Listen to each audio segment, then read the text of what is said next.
Friends, मेरा नाम है आकाश भूषण और आज का नया टॉपिक करने वाले हैं हम मार्केटिंग मैनेजमेंट फिलॉसफी। और जिसमें से सबसे पहला जो फिलॉसफी निकल के आता है वो है आपका प्रोडक्शन कंसेप्ट। प्रोडक्शन कंसेप्ट में क्या कहा गया कि पुराने ज़माने में क्या था कि जो गुड्स एंड सर्विसेज प्रोड्यूस होते थे वो प्रोड्यूसर लिमिटेड थे, ठीक है। डिमांड काफ़ी ज़्यादा थी, सप्लाई से ज़्यादा डिमांड थी, जिस वजह से गुड्स एंड सर्विसेज जितने भी प्रोड्यूस किए जाते थे वो सारा का सारा बिक भी जाता था और बिजनेस भी इसी तरीके से चलाया जाता था। उस टाइम पे ये कहा गया कि अगर आपने प्रॉफिट जो है ज़्यादा से ज़्यादा अर्न करना है, ठीक है, प्रॉफिट अगर अर्न करना है तो आप सिर्फ goods and services large scale के ऊपर प्रोड्यूस करो और जो लोग हैं वो उस गुड्स एंड सर्विसेज को परचेज कर लेंगे और इसके साथ फ़ायदा क्या होगा, आपका प्रॉफिट तो बढ़ेगा ही बढ़ेगा, उसके साथ साथ लार्ज स्केल के ऊपर आप प्रोडक्शन कर रहे हो, उसकी वजह से आपका जो एवरेज कॉस्ट ऑफ प्रोडक्शन है वो कम हो जाएगा, ठीक है।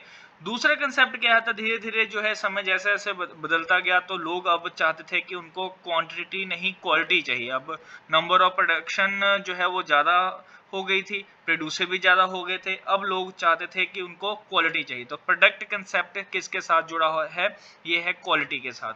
तो अब लोगों को क्या चाहिए, सुपीरियर गुड्स चाहिए, क्वालिटी अच्छी होनी चाहिए, परफॉर्मेंस बढ़िया होनी चाहिए, फीचर्स भी अच्छे होने चाहिए गुड्स एंड सर्विसेज के, ठीक है। तो क्वांटिटी से क्वालिटी की तरफ चेंज होना स्टार्ट कर दिया था प्रोड्यूसर्स ने। तो जितने भी लोग थे, जितने भी प्रोड्यूसर थे, वो अब अपने आप को चेंज कर रहे थे। क्यों? क्योंकि लोग अब डिमांड कर रहे थे प्रोडक्ट को और प्रोडक्ट में क्वालिटी को जो है इन्हांस करने की बात कर रहे थे। उसके बाद कंसेप्ट आता है selling concept. Scale of business तभी आप कर सकते हो जब आपका गुड्स एंड सर्विसेज जो है वो सेल हो, ठीक है। सप्लाई होना बहुत जरूरी है। यही टाइम है जहां पे लोगों ने क्या किया, बहुत सारे जो है मार्केटर्स जो है वो अपॉइंट किए गए, अग्रेसिव सेलिंग की बात करते हैं, प्रमोशनल एफर्ट्स की बात करते हैं, टारगेट दिए गए उनको कि आपने इन दिनों में इतने सेल करने हैं और इस वजह से जो है वो ज़्यादा से ज़्यादा पुश करते थे अपने ही लोगों को कि आप ज़्यादा से ज़्यादा सेल करके आओ, ठीक है। बायर जो है वो तो चलो बाय करेगा, बट किसी न किसी टेक्निक के साथ सेल करना होगा। तो यहाँ पे एग्रेसिव सेलिंग टेक्निक्स की भी बात की जाती है कि यहाँ पे एक और जो है कहावत है कि आप इतने अच्छे सेलर होने चाहिए कि एक गंजे आदमी को भी आप कंघा बेच दें, जो कंघी होती है वो बेच दें, तो इतने अच्छे होने चाहिए। यहीं पे इस सारा का सारा कंसेप्ट स्टार्ट हुआ था कि सेलिंग टेक्निक्स लगाओ, अपने अपने आइडियाज़ लगाओ ताकि कि आप ज़्यादा से ज़्यादा क्या कर सको, सेल कर सको। उसके बाद पॉइंट आ जाता है मार्केटिंग कंसेप्ट। अब जो लोग हैं वो थोड़े से और भी ज़्यादा मतलब ये कह लो कि आप वो उनको इन्फॉर्मेशन आ गई थी, जागरूक हो गए थे। अब वो चाहते थे कि हमें जो प्रोडक्ट मिले वो बहुत अच्छा प्रोडक्ट मिले उनके अकॉर्डिंग। तो यहाँ पे जो प्रोड्यूसर है उन्होंने भी क्या किया, अपने जितने सारे के सारे डिसीजन है वो एज पर कस्टमर के अकॉर्डिंग लेने स्टार्ट कर दिए। जो कस्टमर को सेटिस्फाई करेगा उस तरह के जो है प्रोडक्ट बनाए जाएंगे। तो इसी कंसेप्ट में हम ये देखते हैं कि जो भी प्रोड्यूसर है वो अपने आप को चेंज क्यों कर रहे थे, क्योंकि वो जो कस्टमर है वो चेंज हो गया था, कस्टमर की टेस्ट एंड प्रेफरेंस चेंज हो गए थे, तो उन्होंने अपना भी प्रोडक्ट चेंज कर दिया। तो जैसे कि कोलगेट में भी अगर आप बहुत सारे एडवर्टीजमेंट देखते हो तो क्या आपके टूथपेस्ट में नमक है, क्या आपके टूथपेस्ट में नीम है, ये है, वो है, फलाना ढिमकाना, जितनी भी चीज़ें हैं वो सारे के सारे इसमें इन्वॉल्व कर दिए गए। तो जो लोग चाहते हैं उस तरीके के जो प्रोड्यूसर प्रोडक्ट तैयार कर देता है, ठीक है।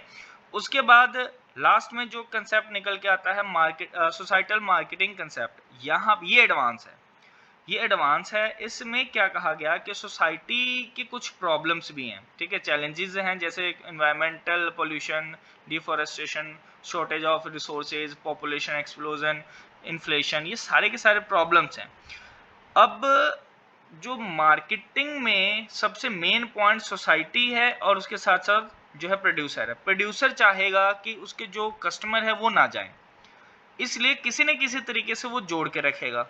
अब स्विगी या जोमेटो या जितने भी मतलब ये जो सारी की सारी कंपनीज है ये नहीं चाहेंगी कि उनके जो कस्टमर है वो टूट जाएं या फ्लिपकार्ट से जो ऑर्डर कर रहे हैं वो टूट जाए, इसलिए उन्होंने रिवॉर्ड पॉइंट्स रखे हैं या कुछ कूपन्स वगैरह रखे हैं कि आप उस चीज़ को यूज़ कर सको, आप उसी ऐप को यूज़ करो, वहाँ से ना जाओ, ठीक है।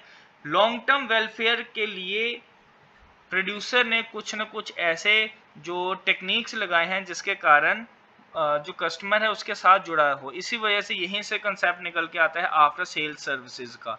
तो सेल्स सर्विसेज इसी कंसेप्ट में आएंगे। ये जब आप कोई प्रोडक्ट खरीद लेते हो तो वो कॉल करके पूछते हैं कि आपने जो प्रोडक्ट खरीदा है कि क्या आप इस प्रोडक्ट से सेटिस्फाई हो कि नहीं हो।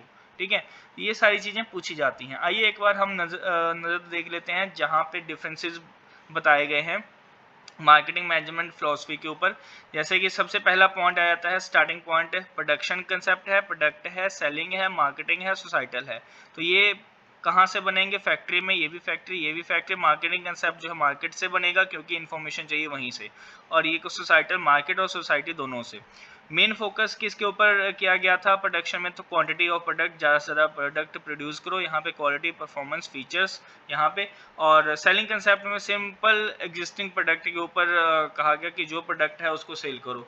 और मार्केटिंग कंसेप्ट में कस्टमर नीड, और यहाँ पे कस्टमर नीड तो है ये, प्लस सोसाइटी की वेलबींग, वेलफेयर भी होनी चाहिए। मीन्स तो अवेलेबल और अफोर्डेबल प्रोडक्ट होने चाहिए। यहाँ पे प्रोडक्ट इम्प्रूव करते हैं, इनोवेट करते हैं, अच्छी अच्छी नई नई टेक्निक्स लेके आएंगे। यहाँ पे सेलिंग और प्रमोशन मेथड से ही सेल किया जाएगा। यहाँ पे इंटीग्रेटेड मार्केटिंग है और यहाँ पे भी इंटीग्रेटेड मार्केटिंग है, मतलब बहुत सारे, इंटीग्रेटेड का मतलब होता है मिक्सचर। एंड कहाँ पे एंड होगा ये? तो प्रॉफिट कैसे कमाओगे? तो वॉल्यूम ऑफ प्रोडक्शन के साथ ज़्यादा से ज़्यादा प्रोडक्ट प्रोड्यूस करो, उसके साथ प्रॉफिट होगा। यहाँ पे क्वालिटी अगर अच्छी होगी तो प्रॉफिट होगा, यहाँ पे सेल वॉल्यूम अच्छा होगा तो प्रॉफिट होगा, यहाँ पे कस्टमर सेटिस्फाई होगा तो प्रॉफिट होगा, यहाँ पे कस्टमर सेटिस्फैक्शन के साथ साथ सोशल वेलफेयर भी होगा, तभी आपको प्रॉफिट होगा। तो ये थे आपके जो पॉइंट फिलॉसफीज़ के। अगर आपको और कोई वीडियो चाहिए या किसी कंसेप्ट के ऊपर चाहिए तो आप बिल्कुल मुझे कमेंट बॉक्स में लिख सकते हो। थैंक